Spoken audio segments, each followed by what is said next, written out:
Okay, got a little bit of the wind blowing. Look, we just had a fire drill. Sorry.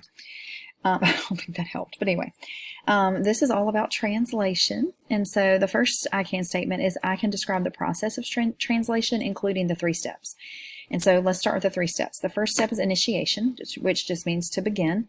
And initiation is going to be when the small subunit of the ribosome, which is shown kind of down here. Let's see if I can find the initiation slide. There we go. The small subunit finds that AUG, that start codon, and attaches to it. The tRNA comes in with its methionine on it, and it's going to be UAC because it's going to match that AUG, and then the large subunit comes and binds. So that's what gets started, and that happens like in a few seconds. It's not like a long process, and it does require some energy. You can see some GTP, which is just like ATP, but with guanine is being burned up for that to happen. Then we're going to talk about some of the players of translation. One is mRNA. mRNA is this red thing right here. It just came from the nucleus. It is the message, and that's what M stands for, messenger RNA. It is carrying the message of DNA out to the ribosome. DNA cannot leave the nucleus. It is a prisoner in the nucleus. And so we have to have a way to get that message or that information in DNA out to the ribosomes because they need to make the proteins, and they can't go in the nucleus, or they can't. They're produced in the nucleolus, but they pop right back out and go about their business. So in order to get that information from DNA to the ribosome, there has to be kind of a middleman, and mRNA is that middleman. And so that's its job. It doesn't do anything but get produced and then get read and then get degraded, destroyed. So the role of mRNA in translation is to just be the code, or to carry that code from the DNA out to the ribosome. I can describe the role of codons. A codon is a set of 3 bases on RNA, on mRNA. And so here you can see that one's AUG. Then the next 3 would be read together, and that would be another codon. And then the next 3 would be read together, and that would be another codon.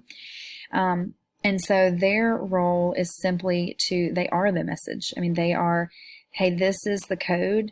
And then the ribosome says, hey, I've got an AAA. I need a UUU tRNA. And so they are literally the actual word that is being read to tell the ribosome what it needs. The next one is I can describe the role of tRNA. tRNA is this kind of funny looking guy. And there's all different kinds of ways that you can see it drawn. I don't know if it was on this. Yeah. So you might see it like this. You might see this kind of shape, or you might see it like this. This is kind of a simplified version. Sorry, I forgot the bell was about to ring. We should be good now. But no matter which version you have, you're going to see on the bottom 3 bases that are kind of highlighted in a darker teal. Those are the anticodon. We'll talk about them in a minute. And then on the other end, an amino acid attachment site. And so they're always going to be on opposite ends from each other. And so what tRNA does, T stands for transfer. It is going to pick up amino acids in the cytoplasm and bring them to the ribosome to build that new protein. Because if you remember way back in Unit 1, proteins are made of amino acids. You take one amino acid, you attach another amino acid, you attach another amino acid, and you just make this long chain of amino acids that then get folded in that secondary and tertiary and quaternary structure. And so tRNA is what's actually transporting the amino acids from the cytoplasm to the ribosome. Now, the next one is I can describe the role of the anticodon in translation. The anticodon, again, is a set of 3 bases on tRNA that is going to be complementary to, meaning it's going to match up with, using the base pairing rules, it's going to match up with the mRNA codon. And so on mRNA, for example, back here, where was it, at initiation, the mRNA codon was AUG. Well, there's no T's in RNA, so mRNA nor tRNA are going to have a T, they're going to have U's. So the tRNA anticodon is going to be UAC, so that it matches those 3 codons, or the 3 bases in the codon. When you use that codon chart, and I don't think that's in any of the I can statements, and I don't know that I have a picture of it in here. I had it somewhere, but I don't think I have it in this one, where it has like first base, second base, third base, or the codon wheel. Those are based off of the mRNA. Okay, so you would use AUG to decipher the amino acid, not the tRNA. Even though the tRNA is the one carrying it, we're using the code from mRNA. And so that's what we would use to use that chart. All right, so the role of the anticodon is just to pair up with the codon. And if they don't pair, this is AUG, what if we brought in UUU? The first one would match, but nope, they're not going to bind. then this tRNA would be kicked out and said, hey, you're the wrong one, which is what we want because it would also have the wrong amino acid on it. So we want the right pairing here to ensure that we have the right amino acid, because this UAC tRNA only carries methionine. It doesn't carry any other amino acid. And so if methionine needs to come in, it's going to be riding on this UAC tRNA.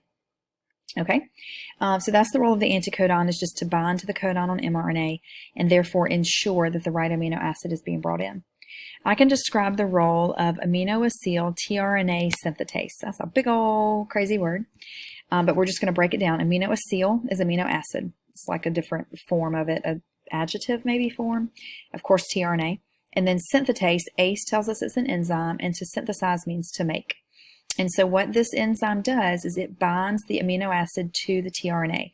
So the tRNA comes in empty, or what we call uncharged, no amino acid because it just dropped its amino acid off at the ribosome.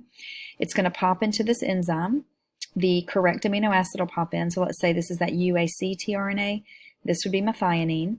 And then this enzyme is going to catalyze that formation of that peptide bond, or that, I guess it's not a peptide bond, the bond between the amino acid and the tRNA. It's going to help form that bond so that when it pops out, now the tRNA is no longer empty or uncharged. It is now charged, and it's ready to go back to the ribosome and deliver this amino acid. And so that's the job of that. I can describe the role of the stop codon. So the second step in, we didn't really get there earlier, the second step in translation is elongation. So once you get started, all that's going to happen is you're going to bring in a new tRNA. A bond is going to be formed between that amino acid and the bottom amino acid on this chain that's been forming. Okay, so that bond is going to be formed. Then they're all attached. We're going to break the bond between that chain and this amino acid in the P site. So now you can see that amino acid is free, and the chain is now on that A one, the one in the A site. And then they all move over. So that one that was in the A site moves to the P site. The one that was in the P site moves over to the E or exit site and leaves to go get recharged. And then another one will come into that A site. And so that process just keeps happening over and over again until you reach the stop codon. So the stop codon is going to signal the third step. So step 1 was initiation, step 2 elongation, step 3 termination.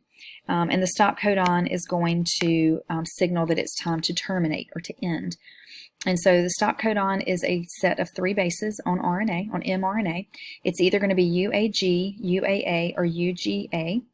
And when it reaches that, there is no tRNA for that because there is no amino acid. Instead, a release factor is going to come in. It's going to create a little bit of instability, and these are going to all kind of break apart. The protein is going to break off of the tRNA and be released to go be folded and do its job. The tRNA is going to leave and go get recharged with another amino acid, and the large and small units of the ribosome will detach from each other because they only come together to work, and the mRNA will be detached. The mRNA may get translated again to make more protein, or it may be degraded and the base is recycled. But that's the role of the stop codon, is to signal, hey, you're at the end of the gene, the end of the end of the instructions to make this protein, and so we can stop building and take everything apart. The last thing is I can describe the phenomenon known as wobble. And for this, I'm going to use my fingers a little bit. Here we go. All right, so if you'll remember, and I really need to have a codon chart. There we go. If you'll remember that there are multiple bases, this is actually a codon wheel. This would be the codon chart.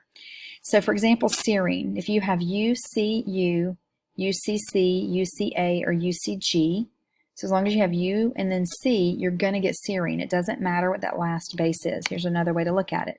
With serine, it's always going to be U, C, and then it doesn't matter what that third base is. Because of that redundancy, and if you can look, there's a lot. Proline's the same, leucine's the same, threonine, alanine, valine, glycine, arginine. There are a few that are singletons. Methionine is a singleton. Tryptophan, I think, is a singleton. But for the most part, most of them are at least 2, if not 4, or even serine, and there's another one, I think lysine maybe, are 6. So serine has these 4 and these 2.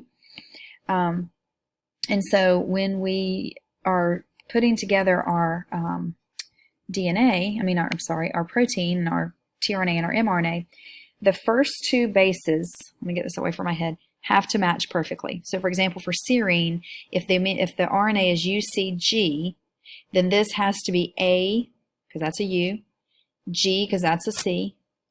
This doesn't have to match, okay? Because whether it's UCG, UCA, UCC, or UCU, it's going to bring in serine. So because those, get it out from in front of my face, because that third base doesn't need to match, it creates a little bit of instability, and we call that the wobble. And so that is why we have the wobble, because in most cases it doesn't matter what that third base is, so the cell's not going to spend a whole ton of time ensuring that that's a UCC, because it doesn't matter what that third base is, you're going to get serine. And that is it. So if you have any questions about translation, the steps of translation, the players in translation, the things that do it, ribosomes, mRNA, tRNA, any of that kind of stuff, or what wobble is, just let me know. And I hope that helps.